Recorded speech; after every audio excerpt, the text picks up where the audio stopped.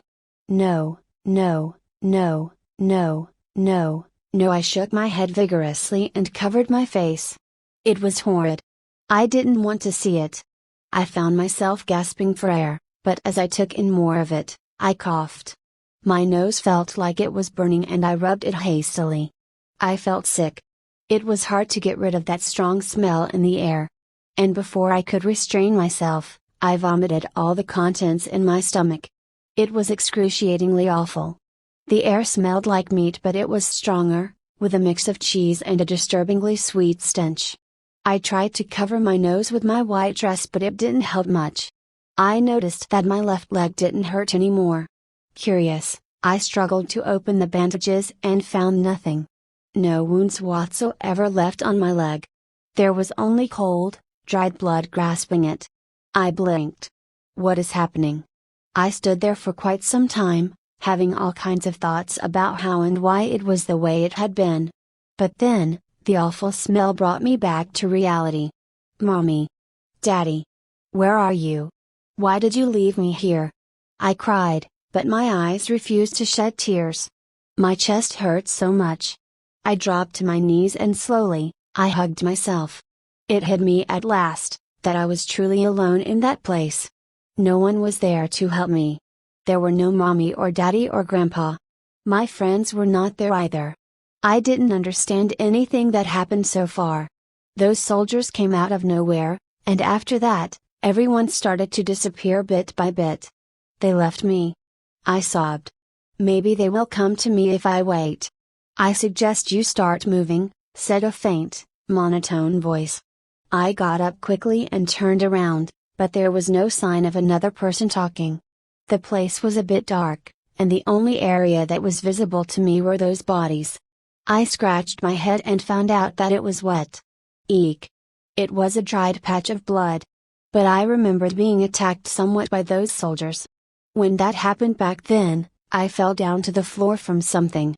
This. Carefully, I poked at the spot where it felt painful before, and sure enough, there was no wound. Confusion struck me. What is happening? I said between my sobs. A moment later, images of my parents slapped me into focus. Start moving, that voice repeated itself in my mind. Along with it came a foreign sense of courage as mommy and daddy's images flickered in my vision. I have to find them, I finally said to myself. Their happy faces helped me to calm myself down. However, I still gagged at the smell. It hurts. I don't like this. But they might be looking for me. Start moving. Those two words plastered itself at the forefront of my mind. Start moving. I trotted over the bodies trying to look for my parents. Though, each of the faces of the dead and their smell made it hard to think. Anguish, grief, sadness, were welling up inside me. Their families must be worried about them, I thought. And if they knew what happened, they would also felt sad. Mommy. Again, my eyes refused to shed tears despite my overwhelming emotions. A single bulb hung loose lighted up the dimly lit room. I could barely saw the faces of the people there as I went on. Mommy? A strange light flowing from a rectangle line at the end of the room caught my attention. It must be a door, I thought. Tart mauve, ing. I walked to it, carefully moving my legs over the bodies as I crossed them. It's locked. Mommy must be out there. Just imagining her face waiting for me behind the door was enough to quell my fears. After all, she was just there. The knob on the door refused to budge. I pushed harder and even slammed my fists at the door as hard as I could, but it was to no avail. Wait, someone's on the door, a voice on the other side stopped my heart for a second. There were people behind that door, but it was a man's voice. I was pulled forward when the door opened abruptly. "What the hell? There's a kid here." "Alive," said a tall, muscular man in a black jacket. There was another guy behind him. All of a sudden, I hugged the tall man at his waist and I cried. I didn't know why I did that, but it was something I had to do. The change from that awful sight from before to that new bright, white corridor left me with a little trace of happiness inside. There was no mommy or daddy, but even so, I was grateful. I then realized both of them didn't look like they were in the military. Their clothes were not soldier-like. Both of them wore t-shirts and jeans. "Damn. What do we about her, Nick?" "We need to get this to the boss," said the muscular man. He pulled out a disc and showed it to the other man. "Nick. We gotta do what we gotta do, George. We need to get that info to the group." "She'll just slow us down," replied Nick. "Yeah, I suppose so." George looked at me sympathetically. "Sorry, kid." He pushed my body away from him gently and turned forward to the corridor when suddenly, he jumped backward. His figure crashed into a pile of dead bodies in that previous room. "Put your hands in the air!" shouted someone. And yet, I saw no one else other than Nick, and it was not his voice. I shook my head and opened my eyes again. It was still the same. "They're here already?" muttered Nick in surprise. He tried to make a run for it, but his body shook violently before he too crashed to the ground. Blood poured from his chest. I recognized the holes in his body. They were gunshot wounds. "Kill the kid too," a voice echoed throughout the corridor. Knowing what would happen, I shielded my face. I knew I was going to die back then. Even so, I didn't want to. My parents, what had become of them? I wanted to find them. "Mommy, Daddy, I want to see them." Those thoughts surrounded my mind as a sudden pain popped up, coming from my back.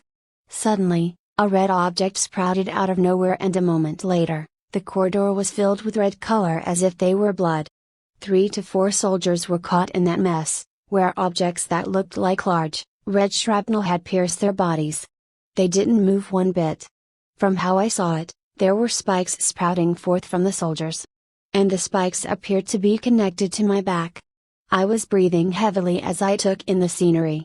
It didn't make any sense. However, I knew instantly what would happen. From that day, it was apparent that I was stuck in a nightmare. And waking up from it was never an option. Chapter 3. Runaway Girl, with blood on her hands. The spikes retreated into my back ever so slowly, while it broke itself to become smaller. The sensation of it was like if someone had stabbed me in the back with a knife and left it there. Or, so I thought about how it would have felt when someone stabbed me. When the spikes were just a cluster behind my back, it turned into liquid and seeped itself into where it came from. I gaped. How? I turned my head, trying to look at my back. However, it was hard. I pulled my dress as I strained my neck to get a better look. Where is it? I still couldn't see that red cluster, but a part of my back was somehow exposed to the air. I could feel it. It sprouted out? There was no proof of what I had seen earlier. It had disappeared completely. Confused, I shifted my gaze back to the narrow corridor. Red blood splashed all over it like paint. The soldiers that were not present before had appeared, lifeless on the floor. What just happened? I asked myself. I breathed in and out deeply as my fingers clawed at my chest. There were more dead bodies. Before I knew it, my knees dropped onto the floor. I shook my head over and over, and as expected, I didn't wake up yet from that nightmare. It was too surreal. Everything about it. My experiences had been nothing but pain. Back at the street, my leg hurt so much that it felt like I was dying. And then, those weird people dumped me in that hard place that was full of dead bodies. I didn't understand. "Mommy." I mumbled. "Mommy. Where are you?" I started to sob again. Why is this happening? Why is this happening to me? Where is everyone? Why did you all leave me in this place? It hurts. Everything hurts. My body hurts, Mommy.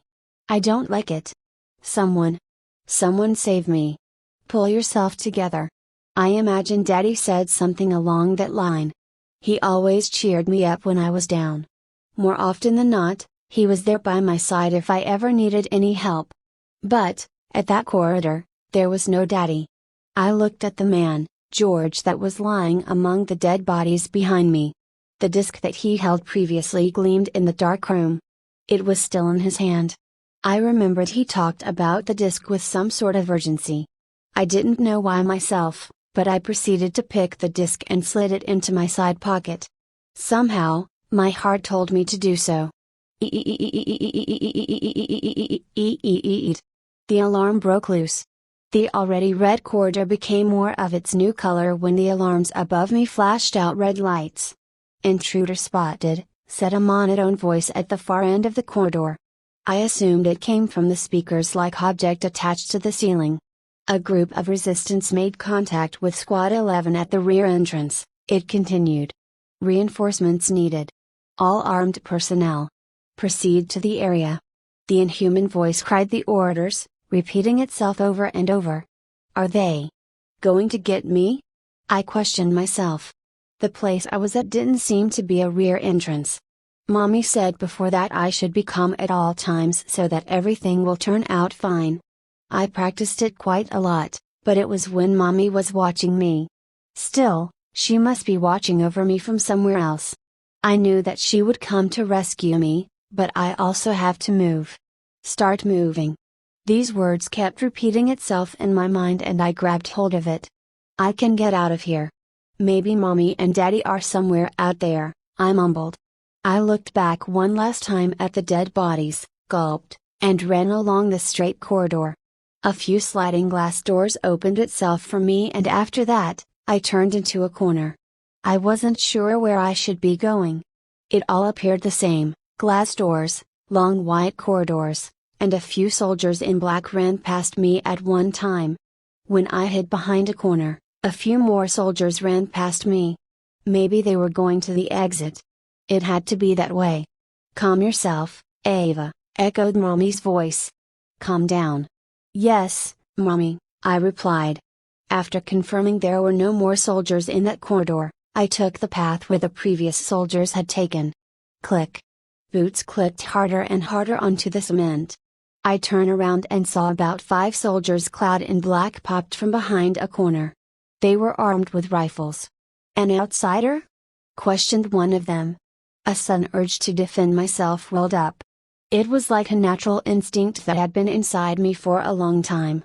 At that moment, red spikes formed from the back and palm of my hands. Like they were punctured through.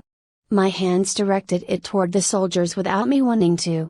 The spikes elongated and pierced the men before they could even lift their rifles. It dissolved and seeped into my hands afterward. It was just like back then. I shook my head and ran in the direction that I assumed would be the exit. The moment I popped out of it, sunlight basked me as I stepped out of the building. I saw soldiers firing at a few people behind rubble, and they countered with their own rifles. From the looks of it, the only rear exit outside of the base was blocked because of them. A huge wall covered the entire base with few guarded entrances, that lead to outside, I thought. I just realized that my body was shivering as I stood there, unsure of what to do. "Someone slipped by!" yelled a soldier. Bullets whizzed through the air and managed to scratch at my right arm. I screamed from the pain and by doing so, the other soldiers shifted their attention to me. More bullets cut through the air. Instinctively, I crouched and closed my eyes, somewhat hoping that it wouldn't hit me. That was when a sharp pain shot up from my back. I screamed from it. After a few moments, I realized that the bullets didn't hit me. I opened my eyes and found some form of irregular red dome encasing me inside it. Along with it was a deformed red cord that sprouted out from my back, connecting me to that dome. "Huh?" I gasped. I made a few steps forward. The dome changed its shape as I moved as if it was alive. That thing was still there, protecting me. My wounded right arm was covered in a red crystal of some sort. It felt surprisingly light, so light that I didn't even notice it was there before, and so was the dome. I was confused. My mind couldn't figure out exactly what had happened. "Mommy, Daddy." I clenched my fists. They were clearly waiting for me outside there. The dome changed its form as I ran towards a section of the wall. The dome made screeching sound against the ground to indicate that it was quite heavy, even though I felt the opposite. Not long after that, a deafening boom was heard, and I was sure the dome had crashed into the wall. Since I couldn't see anything that was happening outside, I assumed it to be that way. The red dome was still intact after that, so I somehow had destroyed the wall blocking my exit. And so, I continued to run until my legs gave up on me. The dome remained the way it was all that time. I made it. My chest was heavy when I halted. The dome then dissolved before it entered my body. The new scenery made my heart stop for a moment. Dozens of soldiers had me surrounded, their weapons were aimed at me. I didn't want to face them anymore. I had enough. Please, leave me alone. I just want Daddy, Mommy, I pleaded. My dark hair felt cold under the sun. She's not human. Kill her now, the one with the silver gears ordered. Without warning, bullets pierced through my body. It was painful when the first few hit me, but everything after that was a blur. My body shook violently and I had no control whatsoever over it. My dress was in tatters. Blood blurred my vision. I could be dead right then, though when I fell, it didn't felt that way. My nose smelled coppery blood as I dropped into a pool of red liquid. For a second, the images of my parents portrayed itself at the forefront of my mind. It hurts. I knew them the longest in my life, so I had to see them again. They were my only embers of light. But that body of mine refused to move an inch as I once again closed my eyes, drifting away into darkness. Chapter 4. Beatrice. I couldn't really recall what happened, but right then, I was falling down into an abyss of darkness. Everything was pitch black for some reason. There was no one else there with me. The coldness bit at my skin and I winced. After that, I found myself having difficulty to breathe as if my lungs had disappeared, leaving a sense of emptiness in my chest. Then, a blinding flash of light enveloped me from out of nowhere. It felt warm and soothing, and the pain I was experiencing slowly dissipated. I closed my eyes for a moment, but when I tried to open it again, a whole new scenery filled my vision. Then I realized that I was lying on a bed, my fingers dug deep into a white blanket that was covering me from the waist down. The mattress was really soft and bouncy as if it was newly bought from the store. My emotions calmed down in an instant. I remembered when my parents actually bought me a new bed a long time ago. It felt the same as that one. I pulled at the oversized winter jacket draped on me. It was a bit warm, but nonetheless, a part of me welcomed that sensation. Looking down, I noticed that I wore a loose white shirt and a pair of blue shorts. Back at home, I only had my own shirt as a blanket, so my body always felt cold during the night. I glanced left and right. The place I was at did resemble the factory my grandfather owned. He took me there a few times, and I remembered sticking close to him during those visits. And his factory also had a high ceiling. There were a few more beds lining up at my left and right sides, though they were unoccupied. Where am I? I had no clue as to what happened before I was asleep. Though, a vague memory of soldiers pointing their guns directly at me flashed through my mind. Anything other than that was a blur. She's awake. Hey! Tell the boss. A young girl barked as she approached me from a corner. The girl had a blue cap over her head. Her hair was bright green and it neatly rested on her left shoulder. She was wearing a winter jacket with a loose dress underneath. So pretty. I muttered those words unexpectedly. The girl noticed I was looking at her and I immediately pulled my gaze away. Beatrice. An old man emerged from the same corner she had appeared from, with a bunch of people following from behind. I immediately took a sitting position and shouted, "Grandpa!" He chuckled. "Ava. Nice to see you again so soon." His red t-shirt loosely buttoned, a black scarf was wrapped neatly around his neck. That white hair of his shone a bit under the fluorescent light. "Boss, is she the one you talked about before?" "The guy no," Grandpa interrupted the guy behind him. "You don't have to tell me." She's one of them. I am one of them? The sentence rang in my head. I didn't know what that even meant. It didn't really matter since Grandpa was there with me. My focus was fully on him at that time. Grandpa sat on a chair facing me, our eyes met, and after a few minutes, before he broke the silence. "Do you know how you get here, Ava?" he asked. "No, Grandpa. When I woke up, I was on the bed. I don't remember anything," I answered firmly. He considered my answer, his eyes narrowed at me. "I see. We found you unconscious outside of a Army's base at the edge of town. We saw you came out from inside their base," he said. His words manifested a glimpse of a memory I had forgotten. I finally remembered. I was running away from the soldiers before they attacked me. But I did nothing wrong. Why they did that? I only wanted to search for Mommy and Daddy. "Grandpa, have you seen Mommy and Daddy?" I asked. His eyes widened. "I was about to ask you the same question. You got separated from them?" "Why, yes, there was a lot of people running, you see. I don't know where they went, but then, there's this explosion out of nowhere. I was scared back then. Oh. And a few good people brought me to safety, and then." "Eh?" I scratched my head. I can't seem to remember anything past that." The crowd of people surrounding me and Grandpa suddenly became restless. They whispered to each other about something. Was it because of what I said? Grandpa straightened his posture and coughed.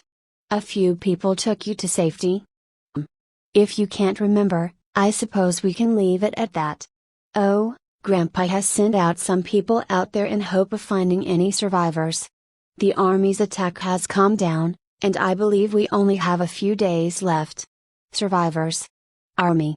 I somehow recalled the word, terrorist. I heard about it before.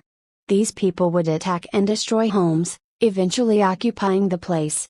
Daddy talked about that with his friends. "Do you feel uncomfortable or anything, Ava?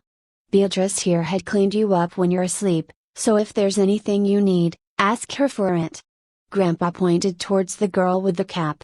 I nodded in her direction. "Wait. You said you saw me at their base." "Base?" I repeated. "We were there. When we saw you, fell unconscious, we rushed with our jeep and took you with us." I blinked at his statement. "You saved me." Grandpa laughed. "That I did." He did not mention anything about the red dome protecting me the whole time after I got out, but that memory was vague in my mind. Anyway, it had been so long since I met Grandpa. He seemed to be quite healthy despite his age. He folded his leg. "So, you really don't remember anything? After you got separated from your parents? After you met those people that, saved you?" The voice in my heart overcame me when I answered. "No, Grandpa.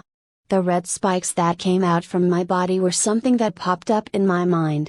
The awful memories were slowly resurfacing. The soldiers' vacant eyes that looked at me while the spikes pierced them. Their own blood poured out and drenched them. It was surreal. And my spikes had done it to them." I shivered from that thought, and I felt like crying again. "Boss, I have a report," said a man that stepped forward from the crowd. Grandpa stood up from his position and looked at the man in the eyes. "Go on." "I spotted them patrolling a few blocks from here," he said as he fidgeted his jacket. "Keep an eye on them. Don't make any move until I say so." "Ah, yes." Both of them blended back into the crowd before they all dispersed. They looked like they were in a hurry. Except for the girl named Beatrice. She grabbed a nearby wooden chair and proceeded to sit down casually. She just stared at me after that, so I shifted myself around the bed so that our eyes wouldn't meet. "Did something happen?" I asked her as I faced the wall. "Oh. You don't need to know," she replied whimsically. Our conversation stopped there and she minded her own business. In her hands was a magazine I recognized to be an old one. Multiple thoughts crossed my mind. From the looks of it, Grandpa appeared to have left me with her. After some time passed, I decided it was time for me to sleep. It was already evening there, but I was so sleepy. I wrapped myself in my winter jacket and forced my eyes to shut tight. For a kid that had become a murderer, you seem to be rather calm," said Beatrice all of a sudden. I put my jacket away and saw Beatrice looking at me. She wasn't in a good mood. Her eyebrows knitted together, and combined with a pair of squinted eyes, my body started to tremble. She was also emitting an uncomfortable aura. I stuttered. I found this in your dress." She showed me an object that appeared to be a disc. At least, a broken half of it. She then reached out and squeezed my shoulders. "You met them, didn't you? George and Nick." I pretended I did not know anything. I knew I didn't do anything wrong, but. She tightened her grip. "I don't know what you're saying." My statement caused me more pain with it, as Beatrice squeezed harder. "Really?" She pulled a knife from her side. "They didn't return yesterday. They were tasked to bring info on the layout of the base, through this disk. The fact that you have it means that you hurt them, didn't you? You came from inside the base with all those soldiers." "No." I shouted. "I didn't do anything to them." "You're lying. Don't you raise your voice at me, kid." I clenched my fists. She was accusing me of something I clearly didn't do. I really didn't hurt them. "So you admit that you've met George and Nick?" Beatrice came into sudden realization before plunging the knife into my eye. She pulled away at the last second, as the tip barely touched the outer layer of my right eye. "The boss returned with his grandchild?" "You." The rest think that the soldiers had caught both George and Nick, but now I know that is not the case. "You have this disc in your pocket. And how do you even escaped?" "I don't know." I shouted. "Please, I didn't hurt them. And I don't know what's happening to me or whatever is going on right now. So stop yelling at me." I bit her hand so hard the knife dropped to the floor. "Beatrice is crazy," I said. She choked me with her other hand, her eyes filled with tears. I struggled, but my vision flickered mercilessly. "Let me go." Those words came out of my mouth rather weak. With my throat being squeezed, it was all I could manage. "Die!" screamed Beatrice. "You don't even deserve to be here. They died for a kid like you? Makes me sick." I wanted to say something to her, but I can't. Her hands choked me, stronger and stronger. Then, I felt a swelling sensation in my hands. It was the same as back then. I immediately grabbed her arm when red spikes sprouted forth from the back of my hands. Luckily, she managed to dodge it and kept a distance away from me. Her cheek bled profusely. "It was true after all," she said. "Project teaches." She threw the knife at me and my hands covered my face out of instinct. Chapter 5. It hurts so much. Ha! Help me. I don't want this. Enormous, jagged red poles extended from my hands like roots. It grew and grew until it reached the far end of the spacious area in the factory. Spikes jutted out from the pole and forced itself to extend as if it was alive, as if it had a will of its own. The evil red crystals wanted to hurt Beatrice. But, at that time, I couldn't do anything. Even though the crystal-like spikes came from inside me, I had no control over it. Beatrice clasped her ears. "Don't start screaming all of a sudden."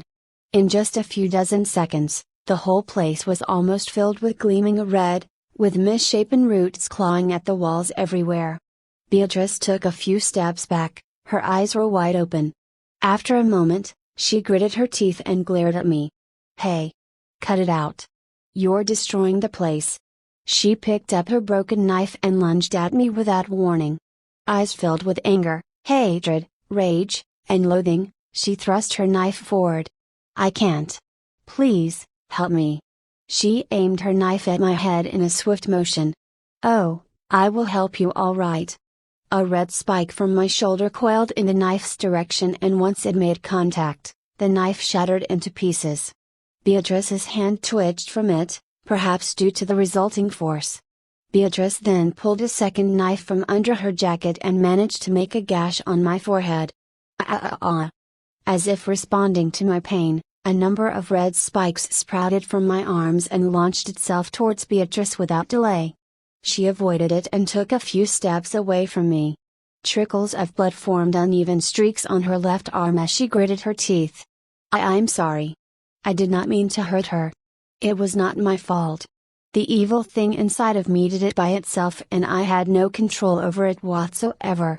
This whole situation was not in any way my fault. Not my fault. Not me. My two hands rested on my head as tears filled my eyes.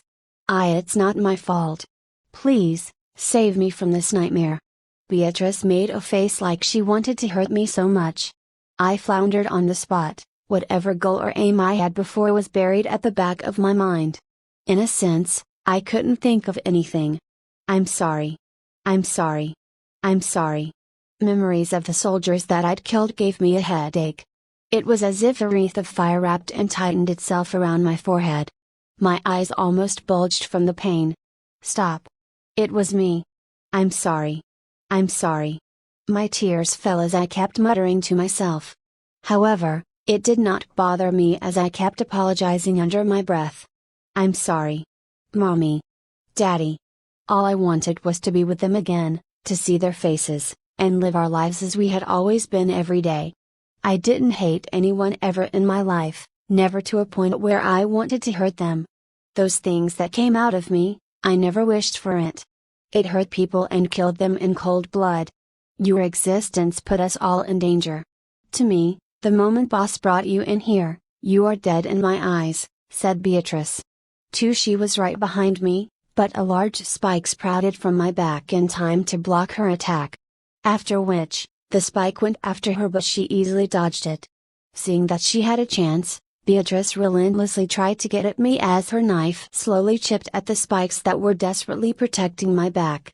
After a few unsuccessful attempts, she slashed at one of the evil spikes in one long arc and her knife broke.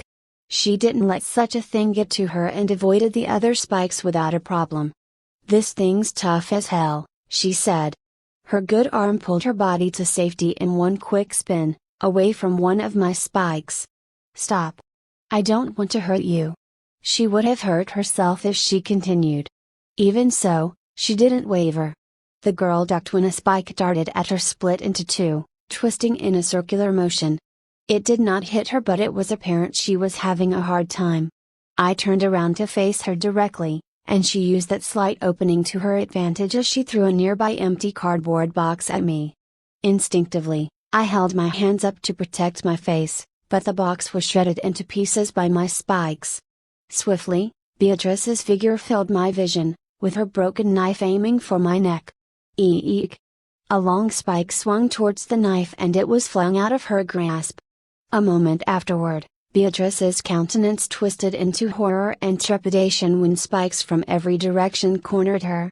In a split second, those evil things gleamed before it darted towards Beatrice. No, stop it, I do not want to hurt anyone. The spikes strangely froze in midair just a few inches away from Beatrice. She grinned at the opportunity. Instead of using the broken end of her knife, she flipped it around and spared no time to hit me with the hilt. However, the spikes that had formed before coiled around my body to form a swirling barrier. As they coiled, I heard the sound of the knife's hilt bounced off once. No matter many times she tried to attack, the spikes protected me from her assaults with unerring precision. It was hard to see my surrounding when there were ominous spikes all over the place. After some time, Beatrice nearly had her face skewered when the spike started at her head, but she managed to dodge it. Her blue cap fell to the floor and she winced. Damn this girl! She muttered, sort of impatient. Each time new spikes were formed from my back, I felt sharp pain all over. The pain of something piercing me from the inside. And I hated it so much. Whenever the pain shot throughout my body, it felt like I was being burned alive. Beatrice's broken knife bounced off easily when she tried to strike at my left cheek. It clanged and was sent flying to the far side, sliding across the cemented floor. She distanced herself away from me after that, caressing her bleeding left arm. Your arm. I wheezed at the memories invading my vision. Ugh! I wallowed in my emotions, and suddenly I cried out loud. My cry spread across the factory and echoed, letting everyone see the rebarbative side of me and my unsightly appearance. Unfortunately, The remaining spikes from that enormous pole from before turned into crimson color somehow as it attempted to destroy the place. It pierced through any objects within its path like paper. In a way, I resembled a tree and those spikes were my roots. Your eyes, they're bleeding. Pointed Beatrice, shocked. I do not care if my eyes were bleeding. I never wanted all of this to happen, with that thing coming from my insides, ripping me apart. The gash on my forehead felt like it was stitching itself back together, and by the time I put my hand on it, only blood was left there. You're a monster. I knew the boss shouldn't have brought you here. You'll kill everyone, just like what you did to George and Nick. Beatrice walked to me while holding her injured arm. I don't kill them. I shouted. Please, don't come near me. I don't kill them. I never did. I don't mind if you die here. But this place will be gone by the time your body decides to give up. Beatrice stopped when my spikes threatened her, as a herald of what would happen if she moved any further. She looked around, probably judging the amount of damage that had been done. Various supplies and equipment were buried underneath the branching roots. That was when I noticed some uneven footsteps echoed from afar. My cry subsided into a mere sob as I looked at where the sound came from. Boss, you're back, said Beatrice as she looked behind her shoulder. Grandfather and the same bunch of people from earlier popped out from a small corridor at the side of the factory. He narrowed his eyebrows at me. Beatrice. Get Jessica to heal your wound. If she complains, tell her I ordered you. And as for this little brat, let me handle it. His words had an angry tone to it, the angriest that I had ever heard of from him. And then, I cried again, and I hated myself for crying in front of him. The person glaring at me with those unfamiliar eyes was not Grandpa. His voice sounded foreign when he spoke, and right then and there, he gave me a vexing look of utter disgust. It was as if he wanted to harm me, in the worst ways imaginable. Chapter 6. A Rising Rebellion.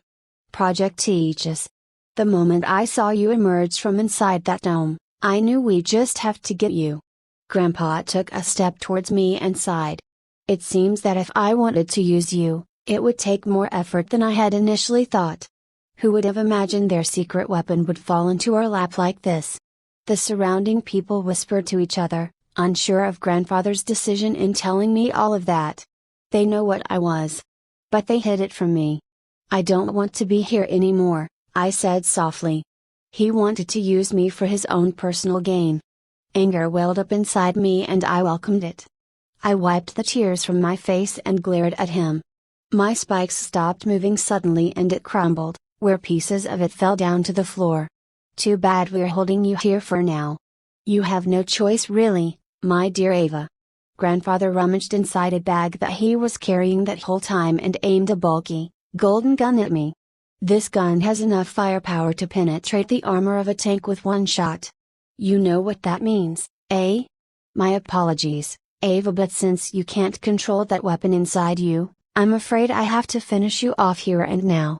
His voice did not have any trace of hesitation. He was confident in what he said, which was to have me dead. Those crimson spikes of mine finally turned into liquid form and seeped through the skin of my arms, leaving no hints of oddity behind. I rubbed the blood streaks on my face with both hands. He smirked. You can heal yourself well, I'd noticed that. Though if I destroy your body completely, there's nothing for you to generate. There was a subtle distortion in his voice as if that statement he made was of arrogance rather than beaming confidence. You hate me, Grandpa. I muttered. Hate is such a strong word, dear Ava. I'm merely helping you to end your suffering right now. Think of it as a blessing in disguise. But. I felt like crying again, but I held it back. You never wanted to save me. Perhaps. But right now, I'm doing you a favor. I clenched my fists. How could you? Again, I tried my hardest to hold back the tears. I did not want to look weak right then. Deep in my heart, I knew Mommy and Daddy needed my help. They had to. They were searching for me, and that, I was sure. An idea popped up in my head. I thought about controlling that power inside me. Assuming I had complete dominance over Grandpa and his friends, The search for Mommy and Daddy was certain to be a lot easier. I could make all of them search for Mommy and Daddy. From the corner of my eye, I caught sight of a handful of Grandpa's friends that were holding that same golden gun in their hands. They were completely ready to shoot any time they wished. "Hope, you're not prepared to shoot. Stand down," said Grandpa to a boy just behind him. The boy who had the name, Hope, held his gun as he was shaking. He wore a plain gray shirt with blue jeans. He was only a bit taller than me. "Grandpa, you didn't really send anyone to search for Mommy and Daddy, right? Let alone anyone else," I posed a question to ascertain myself. "You figured it out too soon, Ava." "I was only trying to put you at ease," he answered so calmly that I regretted crying in front of him before. "We're too busy fighting them off. They're everywhere, Ava. I can't give special treatment to anyone in this condition. The people that were left behind would always be remembered in our hearts. You left Mommy and Daddy out there," I shrieked. "What if they were waiting for our help? We're cutting our ties from the outside right now. Those people may reveal our location." Grandpa tilted his head. "And I don't expect a kid like you to understand that. Let adults do their stuff." And so, they pulled the triggers of their guns and ear-shattering sound attacked my ears.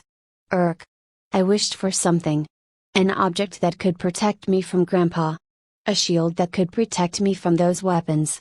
I repeated that thought over and over until a large red object that looked like a tire popped into existence from my right arm. It enlarged itself and formed small spikes at its edge in a matter of a second. Then, a volley of invisible projectiles struck that shield, but it did not even budge. I was still there standing, gasping in awe. Impossible. Even highly condensed air bullets of such magnitude cannot pierce it, Hope said in fear. I felt a surging confidence welling up and I held onto it. Somehow, I felt like I could do anything. As long as I had that power, no one could hurt me anymore. I steeled myself to walk towards Grandpa. As my feet shuffled, I desired a few times for that shield to vanish from sight. And so, it responded and turned into liquid and seeped into my right palm, just like those spikes from before. Grandpa lowered his gun. The weapon inside her is wired to her brain. It acts as an extra limb, you could say. "Help, Mommy and Daddy, Grandpa. They need us," I said, only a dozen feet away from him. They fired their guns once more and it happened yet again. My tire-looking shield stopped the invisible projectiles as I forced myself to slowly walk to Grandpa. My heart was beating against my chest rapidly and I found myself having difficulty to breathe properly. "Curse you, Aegis." One of them, a young woman, threw her gun at me. I shut my eyes instinctively. When I opened it again, the bulky gun was already lying on the floor in pieces. A curved, red blade had emerged from my right arm, slowly turning into liquid to come back to me. I took a deep breath. "Help me find Mommy and Daddy," I finally said to them, where Grandpa was only a foot away. I strained to keep a calm face, but the loud beating of my chest made it harder than it should be. The effect of all the conjuring of blades and shields somehow kicked in, as a sharp pain shot through my entire body. I knew that was the cause since I'd experienced the same pain earlier. "It hurts," I said, grimacing over it. Small trickles of tears started to flow out of my eyes. Grandpa stared down at me. "If we help you, would you help us too?" "I just want Mommy and Daddy." The images of both of them in my head calmed me down. "You can't survive out there alone. You need us." He smiled at his statement. "You need food, water, and shelter. We provide you with that and promise to help find your parents too, and in return, you help us back. Think of it as a deal. Not bad, eh?" My curved, red blade from before manifested again and threatened to cut his neck. "No!" I shouted. Even so, the blade remained in that position.